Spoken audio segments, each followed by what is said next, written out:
आप तो शिक्षा मंत्री को हटाने की मांग कर रहे हैं, हम तो चाहते हैं कि बिहार के मुख्यमंत्री हट जाए। शिक्षा मंत्री, फलाना मंत्री, ढिमकाना मंत्री से क्या लेना देना भैया, जब नीति निर्धारक खुद प्रदेश के मुख्यमंत्री हैं। भाई सीटेट के छात्र अभ्यर्थी हों, बीटेट के अभ्यर्थी हों, विभिन्न और विभागों से जुड़े हुए हों, जब तक मुख्यमंत्री नीतीश कुमार जी रहेंगे तब तक इनकी मांगों का समाधान इनके पास सिर्फ लाठी है, उसके अलावा कोई समाधान। आपकी फिटनेस का राज क्या है? एशवेल रस, ये एक ही बोतल में है। Stress, weakness, acidity, obesity, hair fall, skin की हर परेशानियों का एक ही हल। एशवेल लाइफ, डायबिटीज फ्री लाइफ।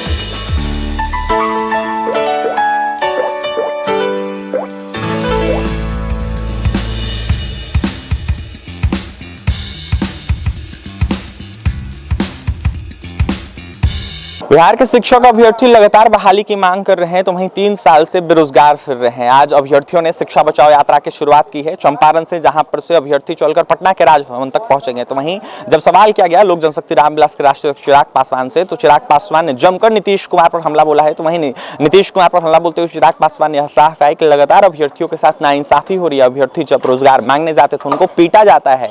लगातार बिहार के शिक्षा मंत्री से इस्तीफा मांग रहे अभ्यर्थी, जिसको लेकर चिराग पासवान ने यह साफ कहा है कि नीतीश कुमार खुद इस्तीफा दे दे, ऐसे क्यों परेशान कर रहे हैं अभ्यर्थियों को। तो वहीं क्या कुछ कह रहे चिराग, वो सुने आप लोग। मीटिंग में शिक्षा मंत्री ने कहा था कि हम ये बहाली पर मतलब तुरंत निर्णय देंगे, मगर ऐसा कुछ हुआ नहीं। भाई आप तो शिक्षा मंत्री को हटाने की मांग कर रहे हैं, हम तो चाहते हैं कि बिहार के मुख्यमंत्री हट जाए।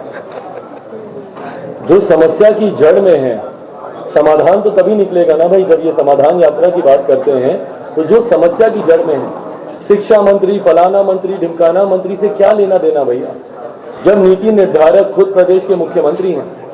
अकेले चलने की राजनीति पर वो काम करते हैं, रणनीति पर वो काम करते हैं। ऐसे में शिक्षा विभाग के द्वारा एक के बाद एक धांधलियां भी सामने उजागर हुई हैं, और जिस तरीके से भर्तियों को भी लेकर यहाँ पे एक अनियमितता देखी गई है।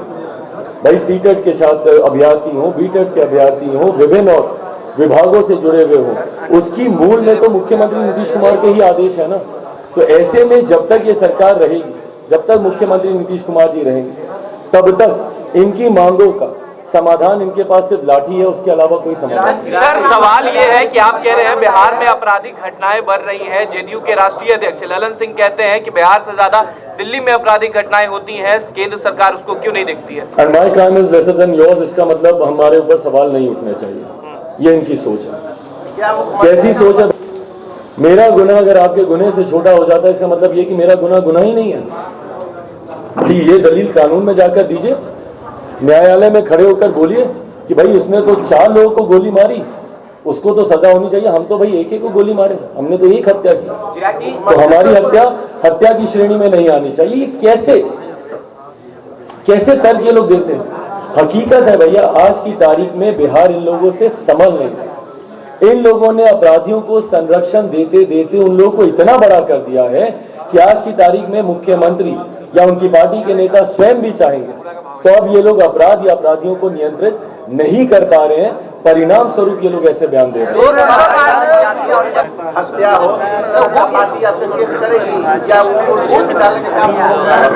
किनको जेल में डालने का? भाई जांच का विषय है भैया, हम तो शुरू से बोलते आए हैं, जांच की आंच जिसके भी दरवाजे तक जाए, कोई भी हो भैया, nobody is beyond law, right. कानून के नीचे तो सब एक जैसे है ना, तो जांच की आंच जहां तक जाएगी कानून। कहा है कि नए संसद भवन का नाम भीमराव अम्बेडकर के नाम पे रखा जाए, बाबा साहब के नाम पे रखा जाए। भाई बढ़िया सुझाव, अच्छी बात।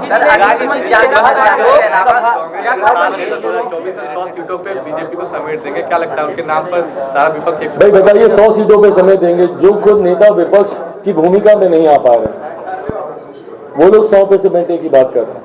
और कैसे समेटिएगा भैया, मैं भी तो जानना चाहता हूँ। मुझे उनके बयान से एतराज नहीं है, पर जितनी बार वो ये बातें बोलते हैं व्यक्ति विशेष का विरोध दिखता है भाई। और कांग्रेस में ये गलती है या महागठबंधन के नेताओं में ये गलती है? आप अपना विजन तो बताइए भैया कि आपका विजन क्या है। आज अगर मैं मुख्यमंत्री नीतीश कुमार जी का विरोध करता हूं तो उनकी खामियों को उजागर करने के साथ साथ मैं समाधान में विकल्प भी देता हूं कि भैया बिहार फर्स्ट, बिहारी फर्स्ट के माध्यम से कैसे हम लोग एक विकसित बिहार का हम लोग निर्माण कर सकते हैं, या जहां जहां गलतियां हुई हैं कैसे हम लोग उसको सुधार सकते हैं। I give you an alternative. आपका ऑल्टरनेटिव क्या है महागठबंधन के नेताओं का, बताएं भाई। जब ये बोलते हैं 100 मोदी भी आ जाएंगे, तब भी कुछ नहीं हो पाएगा। भाई तो इसका मतलब आपको सिर्फ एक व्यक्ति से ऐतराज है ना, आपने ना उनकी नीतियों पर उंगलियां उठाई, क्यों नहीं आप महंगाई, भ्रष्टाचार, इन सब बातों पर आप बोल रहे हैं? आप सिर्फ एक व्यक्ति विशेष पे आप आरोप कर रहे हैं। इनकी महागठबंधन की रैली जो इन्होंने गृह मंत्री जी को अपनी शक्ति दिखाने के लिए की थी, भाई क्या जरूरत है उस रैली का? सत्ता में है आप हैं, सत्ता में रहते हुए लोग शक्ति प्रदर्शन कर रहे हैं। भाई ये तो पहली बार सुनने को मिला। इसका मतलब कहीं ना कहीं आपको अपने ऊपर भी विश्वास नहीं है, खुद को आप लोग दिखाना चाह रहे हैं कि भाई आप में शक्ति है कि नहीं। और उस रैली में भैया ये गंभीर बात है, सुनिएगा इसको गंभीरता से, आपके सवाल को मैं जरूर लूंगा अपनी बातों को समाप्त करने का। उस रैली में मुझे बताइए इन लोगों ने बिहार को लेकर क्या विजन दिया, बताइए मुझे। मैंने एक एक नेता के भाषण को उस दिन सुनने का मैंने प्रयास किया, बिकॉज मैं भी सुनना चाहता हूं भैया कि विपक्ष की सत्ताधारी पार्टी के पास क्या विजन है। क्या इन्होंने विजन दिया? मुख्यमंत्री ने अपराध को लेकर, अपराध को नियंत्रित करने को लेकर अपने भाषण में क्या बातें कही, या मुख्यमंत्री ने भ्रष्टाचार को नियंत्रित करने को लेकर क्या बातें कही, या जो लोग सड़क पर पिट रहे हैं, छात्र हो, अभ्यर्थी हो, शिक्षक, उनको लेकर मुख्यमंत्री ने क्या बातें कही, या किसान को लेकर क्या बातें कही, या बिहार आने वाले दिनों में विभिन्न विकास के मापदंडों पर कैसे अगले पायदान पर जाएगा उसको लेकर इन्होंने क्या बातें की? वही घिसी पिटी बातें, सांप्रदायिकता, संविधान को खतरा, लोकतंत्र की हत्या। भाई हम लोग 2014 से सुनते आ रहे हैं, ये हत्या पिछले 10 सालों में तो हुई नहीं, अब ये हत्या हो जाएगी।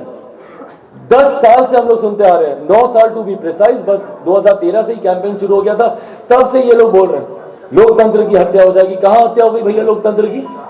देश में चुनाव होने बंद हो गए। भाई लोकतंत्र की हत्या तो आप लोग कर रहे हैं जनादेश का अपमान करके, और एक बार नहीं 2 बार आपने अपमान किया। ये लोकतंत्र की हत्या है भाई।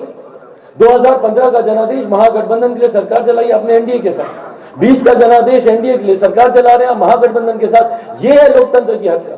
लोकतंत्र की हत्या अगर कोई कर रहा है तो मुख्यमंत्री नीतीश कुमार जी कर रहे हैं। संविधान की हत्या कोई कर रहा है, दलित, महादलित, भाई अनुसूचित जाति शब्द का इस्तेमाल होता है संविधान में, आप संविधान की हत्या नहीं कर रहे हैं तो और क्या कर रहे हैं? इस तरीके की बंटवारे की राजनीति को प्रोत्साहन देकर। तो भाई ये लोग हैं, आप लोगों से उम्मीद की जाती है कि आप विकास का विजन आप सामने रखिएगा, वो विजन है नहीं। किसी भी नेता का भाषण सुन लीजिए, मुख्यमंत्री को चिंता है कि भैया मांझी जी कहीं चले ना जाए, उनको पकड़ रहे हैं, खुले मन से प्रलोभन दे रहे हैं कि आपको जो चाहिए भैया हम आपको देंगे। ये प्रलोभन की राजनीति नहीं है तो और क्या है भैया? कि आपको जो चाहिए हम आपको देंगे, पर आप कहीं जाइएगा मत, आपके विचार सिद्धांत कोई मायने नहीं रखते, आपको जो चाहिए हम देंगे, आप जाइएगा मत, क्योंकि एक नेता हमारे छोड़ के चले गए। तो भाई उस मंच पे बिहारियों के लिए क्या था? तो जब सामने खड़े हुए युवा जब ऐसा विरोध करते हैं तो वो विरोध स्वाभाविक है, क्योंकि आक्रोश को ये लोग समझ नहीं पा रहे हैं। मांझी जी का दावा है जनजाति के अलावा माइनॉरिटीज के लिए नीतीश कुमार माइनॉरिटीज के उत्थान योजना, कर्ज योजना को बंद कर रही है, इस पे आपका क्या कहना है? और माइनॉरिटीज का पूरा भाई तो जवाब देना, भाई क्यों कर रहे हैं ये लोग? अल्पसंख्यक समाज भी हमारे देश का ही एक मजबूत अंग है कि नहीं है? और भाई आप लोग तो जाने ही जाते हैं, क्योंकि आप लोगों ने तो सो कॉल्ड समीकरणों की राजनीति की है।